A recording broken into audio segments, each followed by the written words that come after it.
There is a term used on the trail for towns that just suck you in and make you stay longer than you should. For me, that was Hot Springs. Not only was it beautiful and a fantastic place to catch up with our friends that we had met along the way, but it was also a town so steeped, so rich in history, that I just couldn't get enough of it.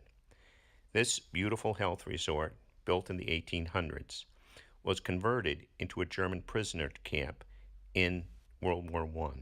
This wide open field filled with barracks to hold them. You can still see their remnants wherever you look. It was hard to imagine such a beautiful place in a time of war. We could only stay at Hot Springs one night. A call to Elmer's Sunny Bank Inn, however, allowed us a place to spend the night, and what an experience that was. Elmer's is almost like a museum to the Appalachian Trail. It reminds us of a time when the trail was something perhaps different than it is today. Elmer himself allowed us to stay in the Earl Schaefer room. Earl was the pioneer AT thru hiker who first hiked it in 1948. And this is the room he stayed in, both then and his anniversary hike as well in 1988. We stayed in that room, and it is basically untouched from when Earl was there. Every place you look, there are reminders of his presence. Earl was not only a hiker, he was also a poet, and on a simple frame lying on the desk in the room was his poem called simply Katahdin. It was hard to imagine that we were spending the night in the same room where Earl had spent those nights while he was hiking the trail. I could have spent a week in this place, and one thing Grandma Shorty and I both agree on is that when this hike is over, we have to make our way back to Hot Springs and spend more time enjoying this amazing little town. But our time in Hot Springs would have to come to an end. Good morning, everybody. It was time to hike out. There we go. I gotta go up there. You do. Good morning, everybody. Good morning. Hey, we're heading out of Hot Springs. Yeah. Excuse me. It's really a pretty morning. We are on the trail. The sidewalk behind us is the trail. This is the Appalachian Trail. It runs right through the center of town here. And the sidewalk is marked with blazes in it. So it's a little after 7:15. It's Holy Saturday, so we're between Good Friday and Easter. Definitely seems strange not to be home. We got to touch base with the grandkids on FaceTime. Thankfully for FaceTime, which is working out great. And what else? We had a whole bunch of hikers to reconnect with them in this town, which was really nice. It's something that the community here is, you can't even explain it. Yeah. But it was just lovely to see everybody. So Yeah, we actually ran into hikers that we haven't seen since the approach. We're now walking down here through Hot Springs. But yeah, well, people say that the trail is so much about the community, and boy, are they right. This town is like it's almost like a reunion, isn't it? yes, it is. You come through. So anyway, we're heading up there. It's supposed to be nice weather. Yesterday was cold and rainy all day, so that was a good day for resupply. And we're moving on. On the left side, that small building is the Christian Mission, a mission to hikers, and what a warm and welcoming spot that is. On the right side is a tavern, which became like a meeting house of all of the hikers as we came into town. On the opposite side of the street was an outfitter, a real outfitter, a place that had everything we would need. So as morning came, we crossed the French Broad River. That high hill you see off to your right side above the river is called Lover's Leap, and that is where we would climb up as the sun came up over French Broad River.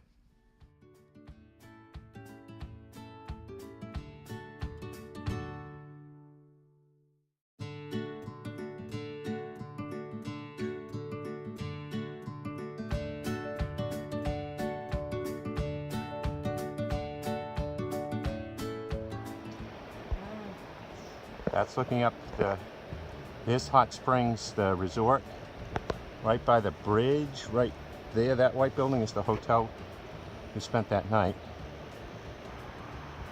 And then I'm going to lift the camera up, and that's what we're seeing. So there's the bridge we came over, and we're looking pretty much straight down. And that's why they call it Lover's Leap. Good morning. I hope you're seeing this. Behind that cloud bank is where we started the descent into Hot Springs. We came around that corner just below the summit, switched back all the way through.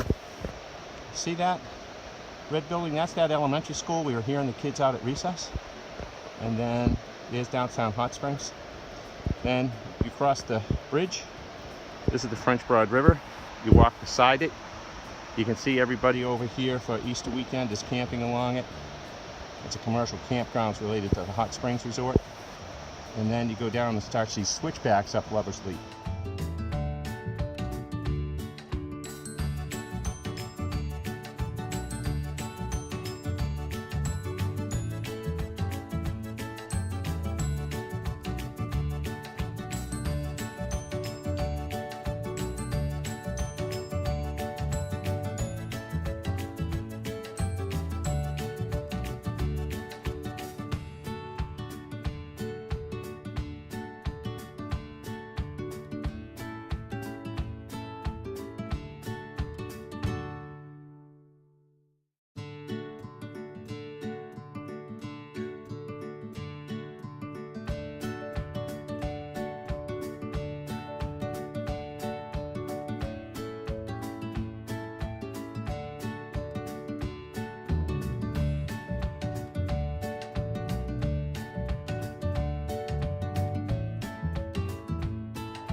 Off and sit.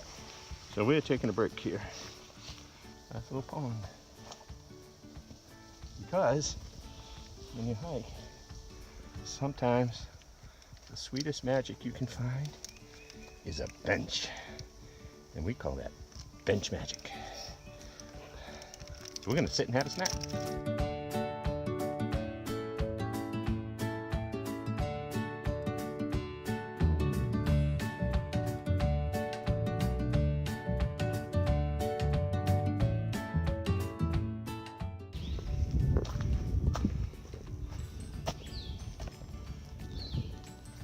Look at this.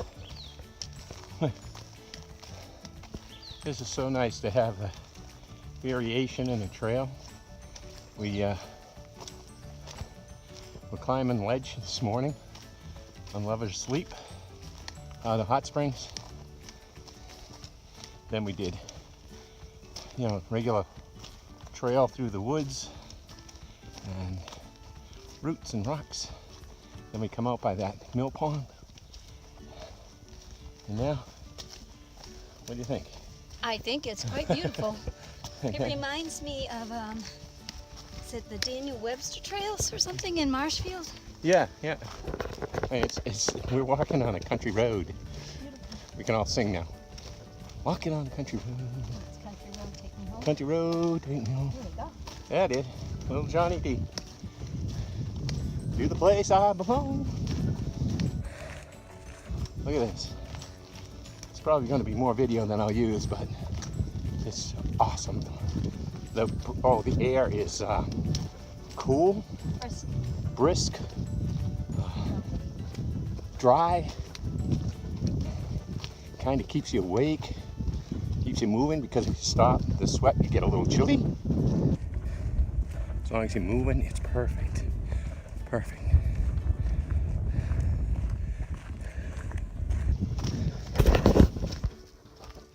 Hey everybody, it's about 3 o'clock in the afternoon. We just came by the last shelter. I'll put it in wherever it is there.